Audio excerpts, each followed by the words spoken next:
ధన్యవాదాలు అధ్యక్ష. ఈరోజు ఉరి శిక్ష వేసేటప్పుడు కూడా అవకాశం ఇస్తారు సార్. అసలు మీరు ప్రధాన ప్రతిపక్షానికి The suspended member is please leave the house. Please. Maheshwar Reddy garu, please. ధన్యవాదాలు అధ్యక్ష. నిన్న జరిగినటువంటి గవర్నర్ ప్రసంగంలో ధన్యవాదాల తీర్మానం అవకాశం ఇచ్చినందుకు ధన్యవాదాలు తెలియజేస్తున్నాను అధ్యక్ష.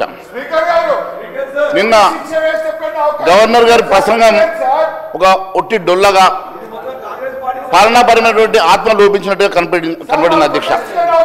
గవర్నర్ ప్రసంగం అన్ని అబద్ధాలు, విజయం లేని, దిశానిర్దేశం లేని ఒక ప్రసంగంగా ప్రజలకు హోప్ క్రియేట్ చేయాల్సినటువంటి ఆ ప్రసంగంలో ఎక్కడ కూడా హోప్ క్రియేషన్ లేకుండా కొటేషన్లు తప్ప కార్యాచరణ లేని ప్రసంగంగా మాత్రమే ఉండే.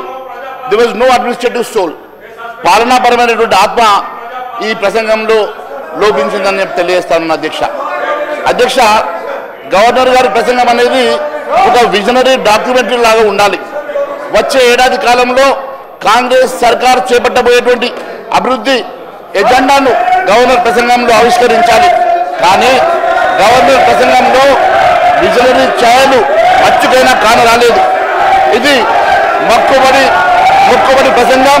రాష్ట్రానికి దిశ నిర్దేశం చేసేటువంటి ముఖ్య అంశాలు ఏమీ లేకపోవడం చాలా శోచనీయం అధ్యక్ష. బడ్జెట్ పాస్ చేసుకోవడానికి మాత్రమే ఈ సెషన్స్ తప్ప ప్రజా సమస్యలు చర్చించడానికి కాదు అన్నట్టుగా నిన్న ప్రసంగం కొనసాగింది అధ్యక్ష. గవర్నర్ ప్రసంగంలో మొదటి పారాగ్రాఫ్లో మరి ప్రభుత్వానికి నిబద్ధత ఉందని చెప్పుకున్నారు. మరి ప్రభుత్వానికి నిబద్ధత ఉంటే మరి 6 గ్యారెంటీల సంగతి, దానికి చట్టబద్ధత ఇచ్చే అంశం లోపల నిబద్ధత ఎందుకు లేదని చెప్పి మేము ప్రశ్నిస్తున్నాం అధ్యక్ష. మరి ప్రజలు కళ్ళు కన్న అభివృద్ధికి అద్దం పట్టేలా ఈ బడ్జెట్ సమావేశాలు ఉంటాయని చెప్పించారు అధ్యక్ష ఆ ప్రసంగంలో. మరి బడ్జెట్పై చర్చ 5 రోజులు మాత్రమే నిర్వహిస్తూ ఉన్నారు. ప్రజా సమస్యలపై చర్చించేందుకు ఎటు అసెంబ్లీని సమావేశపరచరు. ప్రభుత్వ బిజినెస్ కోసమే అసెంబ్లీని నడుపుతున్నారు తప్ప మరి ప్రజాపాలన అంటే ఇదేనా అని మరి అనుమానాలు వస్తూ ఉన్నాయి అధ్యక్ష. మరి నిజంగా కూడా అనేకమైనటువంటి ప్రజా సమస్యలు ఉన్నాయి. మరి ప్రజా సమస్యల మీద చర్చించడానికి సమయాన్ని ఇవ్వకుండా కేవలం బడ్జెట్ ప్రవేశపెట్టిన తర్వాత మీరు ఇచ్చినటువంటి మరి డిమాండ్స్ బిల్స్ మీద కేవలం 5 రోజులు మాత్రమే అవకాశం ఇవ్వడం అనేది మరి ప్రజా సమస్యలకు చర్చకు తావు ఇవ్వకుండా మీరు చేస్తున్నటువంటి ప్రయత్నంగా కనిపిస్తూ ఉన్నది అధ్యక్ష. మరి ప్రజా సమస్యల మీద అసెంబ్లీ ప్రత్యేకంగా సమావేశం కూడా పరచకుండా ఉన్నటువంటి బడ్జెట్ సమావేశాల్లో సమయం ఇవ్వకుండా మీరు సభ్యుల నుంచి